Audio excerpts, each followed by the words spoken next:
সবাই তো পেয়েছেন, পাশে পাশে আছে না থাকে। 24 পদাতিক ডিভিশনের অধীনস্থ বান্দরবান রিজিয়ন সর্বদাই শান্তি সম্প্রীতি এবং উন্নয়ন বজায় রাখার জন্য নিরলসভাবে কাজ করে যাচ্ছে। এরই ধারাবাহিকতায় আগামী মাহে রমজান উপলক্ষে আমাদের বান্দরবান রিজিয়ন কমান্ডার কর্তৃক বান্দরবান এর আওতাভুক্ত গরিব, অসহায় এবং দুস্থ জনগণের মাঝে ইফতার সামগ্রী বিতরণ করবেন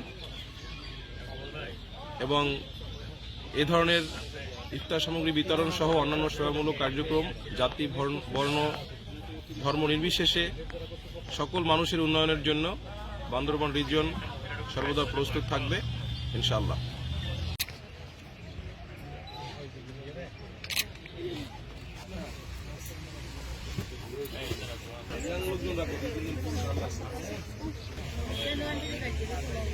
হুম।